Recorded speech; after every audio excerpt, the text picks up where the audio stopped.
As finanças pessoais são um desafio constante para a maioria dos portugueses.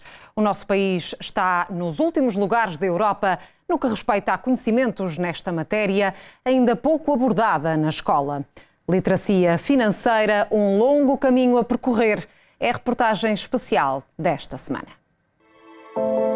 Fundos de investimento, ETF ou ações são termos desconhecidos para a maioria dos portugueses. Não admira, o nosso país está no último lugar dentre 19 da zona euro em literacia financeira.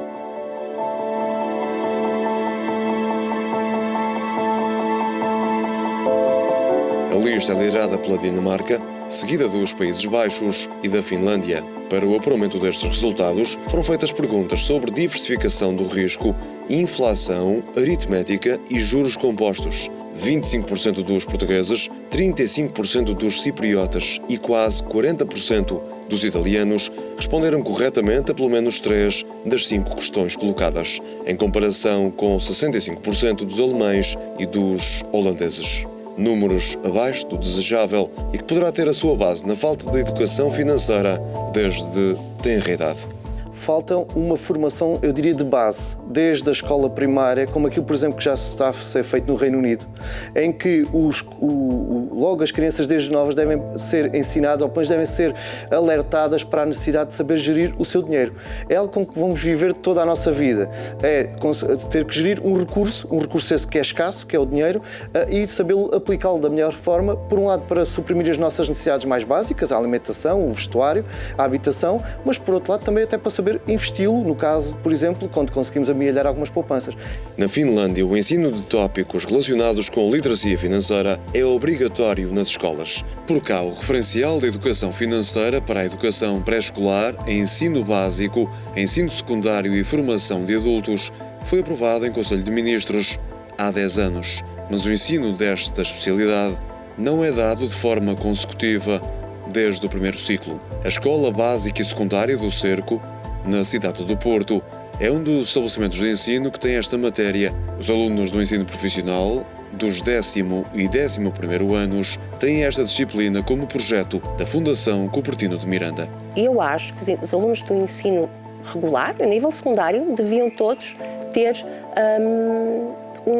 não digo uma disciplina, mas uma parte sobre educação financeira. É muito importante para eles, para o seu futuro e para o ingresso no mercado de trabalho. Claro que aumentando conforme a sua idade, não é? Porque não vamos ensinar também aos miúdos do primeiro ciclo um crédito, mas à medida que eles vão crescendo, sim, é importante que eles vão conhecendo todas as outras,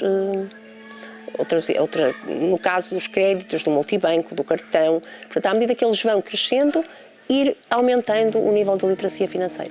Daniela Ribeiro leciona matemática, mas durante os últimos 2 anos ensinou a educação financeira. Eu notei que isso foi fundamental e que é muito importante para eles, para quando eles terminarem o ensino secundário, eles consigam ingressar no mercado de trabalho e tenham algumas noções básicas do que é uma série de instituições financeiras que eles vão necessitar ao longo do mercado de trabalho. Eles entenderam que têm que poupar, entenderam o que é um desconto, o que é o trabalhar, o vencimento. Sofre uma série, não é? Temos a Segurança Social, temos o IRS, tudo isso é trabalhado. E é importante eles saberem que o vencimento deles, o bruto, vai sofrer ali uma série de mexidas, não é? Até chegar efetivamente ao seu vencimento. Os estudos mais recentes sobre o papel dos pais na educação financeira dos seus filhos revelou que existem diferenças entre a forma como mães e pais abordam a educação financeira dos seus filhos. Enquanto as mulheres falam mais com as crianças sobre os assuntos do dinheiro, os homens, na maior parte das vezes, apenas dão apoio financeiro, financiam a família ou os filhos, mas poucas vezes falam sobre assuntos financeiros. Se recuarmos à infância, todos nos lembramos das expressões ou comportamentos dos nossos pais relativamente ao dinheiro. Lembramos-nos certamente de expressões como o dinheiro não é de quem o ganha, mas de quem o poupa, ou então grão a grão enche a galinha o papo. Ensinar desde cedo às crianças a poupar dará no futuro estabilidade e segurança financeira. Com a educação nós vamos conseguir ter acesso ao conhecimento, com o conhecimento vamos fazer o nosso plano aplicado na realidade que temos, vamos melhorando, vamos ter mais conhecimentos, vamos fazendo mais, isso traduz depois financeiramente para melhores resultados e que no fim é a liberdade financeira com anos de investimento e conhecimento adquirido. A literacia financeira é um tópico ainda pouco explorado em Portugal, não existia de facto aqui muito interesse por parte até mesmo de outros governos em fomentarem a literacia financeira em Portugal e agora há uma necessidade de nós, que não tivemos acesso a estes contextos, corrermos neste momento atrás daquilo que é o prejuízo e estarmos a fazer por autoestudo ou simplesmente por aprendizagens pessoais, por algum grupo de amigos que nós às vezes ouvimos falar em como colocar o nosso dinheiro a render. Mas em primeiro lugar nós temos que saber gerir o dinheiro, temos que saber trabalhar com o dinheiro que temos, mesmo que seja pouco. E isso é as bases que nós temos que garantir que todos os portugueses e quem reside em Portugal possa ter para poder começar a gerir. Falar simples é, afinal de contas, essencial para se entender do que falamos.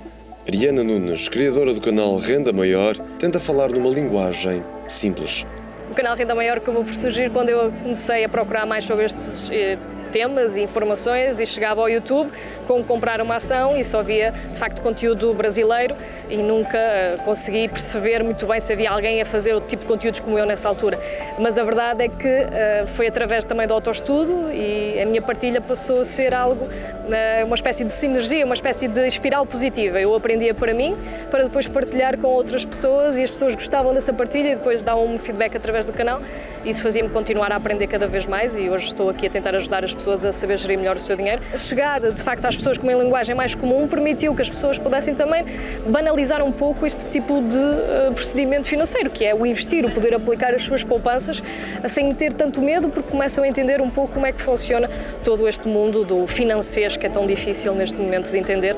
São questões básicas que as pessoas podem ter acesso através de várias formas de procura, através de livros, através até mesmo da internet, mas às vezes é muito difícil porque são tantos conceitos que parecemos que necessitamos de um curso ou algo tão mais avançado para podermos dominar os investimentos. Na verdade, nós só temos é que investir de uma forma, digamos assim, controlada, diversificada e fazê-lo quanto antes para podermos aproveitar a valorização e os juros compostos, de forma a conseguirmos ter um rendimento no futuro proveniente da Bolsa de Valores, ou pelo menos passar para a próxima geração essa riqueza.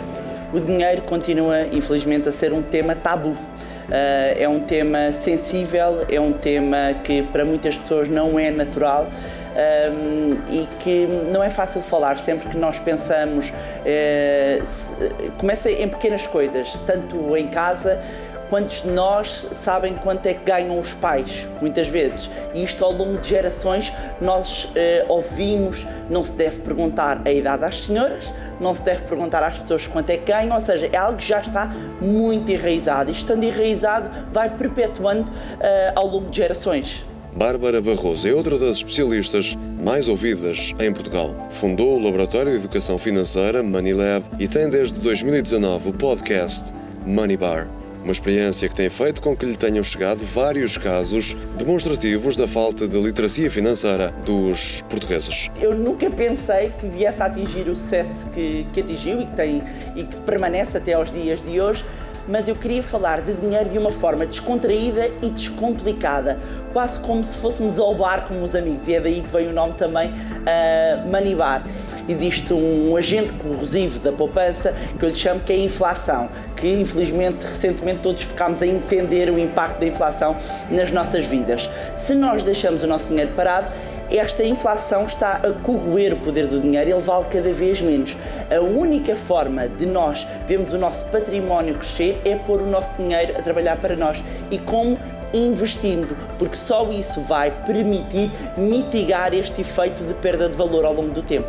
E como podemos investir o nosso dinheiro? Há várias formas. O Plano de Poupança Reforma é talvez o mais conhecido. O PPR existe sob a forma de seguro com capital garantido e fundo sem capital garantido. No ano passado foi de resto o produto financeiro que mais cresceu, com cerca de 1.300.000 portugueses a aderirem a esta forma de poupança. Segundo um estudo da Marktest, as pessoas entre os 25 e os 34 anos são os que têm o maior número de contas poupança, com mais de 46%. Ao contrário, os cidadãos com mais de 64 anos são os que têm menos contas desta natureza, pouco mais de 22%. Os certificados de aforro são outro produto muito utilizado pelos portugueses. Mais de 30 mil milhões de euros das famílias nacionais estão ali investidos. Corresponde a cerca de 10% da dívida pública portuguesa. A corrida aos famosos certificados do Estado parece estar a perder fulgor depois do aumento de 3,5 mil milhões de euros em março. Ainda assim, desde o início do ano, as aplicações neste produto de poupança engordaram mais de 10 mil milhões de euros, a uma média de 2,6 mil milhões por mês. A taxa de juro atrativa de 3,5%, paga pelo Estado, atraiu milhares de portugueses. Estes são apenas 2 exemplos de como podemos pôr o nosso dinheiro a render. Mas antes de tudo isto, há que ter uma boa rede de sustentação. A primeira coisa que nós devemos fazer é sempre ter o fundo de reserva, porque as coisas na vida acontecem e depois a quem é que nos vamos socorrer? Fazer crédito para isso? Aí é que está, digamos assim, o designado tiro no pé, como se costuma dizer em relação às finanças pessoais. Nunca devemos fazer créditos porque efetivamente eles não são solução para o nosso problema financeiro. Eles são o remédio, digamos assim, a resolução imediata, mas não serão definitivamente aquilo que é a solução. A taxa de poupança dos portugueses é abaixo do que seria desejável. Nós temos um problema de base que tem a ver com o custo de vida e os salários em Portugal. Ora, como os salários médios são reduzidos para aquilo que é o nosso custo de vida, é muito difícil às famílias portuguesas poupar. Por isso é que também temos das taxas de poupança mais reduzidas da União Europeia. Subiram então, como referi, durante a pandemia, mas voltaram e hoje em dia já regressaram a valores que estamos a falar de cerca de 6% do nosso rendimento é que é poupado, quando que os manuais de literacia financeira indicam que no mínimo deveria ser 10%. Temos a média da União Europeia que ronda acima dos 15%. O primeiro tema que nós trabalhamos tem a ver com o orçamento familiar. Portanto, o fundamental é eu saber distinguir, eu posso comprar isto, eu devo comprar isto realmente é necessário. Um orçamento, escolhes uma profissão, e foi uma atividade que fizemos, por exemplo, uma coisa muito prática que trabalhamos e que foi muito interessante. Eles escolheram uma profissão, foram pesquisar o valor médio mensal no início de carreira dessa profissão. Com esse valor, eles tiveram que procurar casa, pagar água, luz e todas as despesas inerentes de um orçamento. Começaram a ver que não podiam alugar a casa no sítio onde queriam, porque o vencimento não dá. Portanto, toda essa reorganização de um orçamento é importante, eles não fazem ideia. Em matéria de dinheiro, há um princípio muito importante para todos os especialistas. Eu tento gerir a minha vida com base no bolso do vizinho. E o bolso do vizinho é do vizinho, não é o nosso. Portanto, no dia em que nós nos concentrarmos na nossa própria evolução, isto não significa que não possamos ter inspirações. Mas inspirações que, advindo mesmo aí do nome, nos catapultem a conseguirmos almejar ou alcançar algo superior, maior, seja o que for para nós, mas que isto também não nos torne ansiosos. A ansiedade financeira é um grave problema e muitas vezes esta discrepância que existe entre a nossa realidade e a realidade de outro pode levar até a casos graves de saúde mental causados por via do dinheiro. E nesta ânsia de ostentação há perigos ao virar da esquina de um telemóvel ou de um computador. Tudo aquilo que nos aparece a ser bom demais, primeira nota é desconfiar. É porque, efetivamente, na maioria dos casos, é bom demais para ser verdade. Portanto, todos os sinais de alerta que nós temos de este dinheiro ou este investimento é de rentabilidade garantida. A não ser alguns tipos de instrumentos, como certificados da Forro, que são instrumentos do Estado, a não ser os depósitos a prazo, a não ser alguns seguros de capitalização. Dizer que agora este investimento é uma empresa e isto dá sempre, fugir logo do que dá sempre. Esta recordista de vendas do livro Ponha o seu dinheiro a trabalhar para si pode significar que os portugueses querem ter mais educação financeira. E pelos vistos, Portugal estava a precisar, pelos vistos havia muitas pessoas que estavam com vontade de saber gerir melhor as suas finanças pessoais. No fim de contas, o que importa é pouparmos investindo para termos um futuro com liberdade financeira.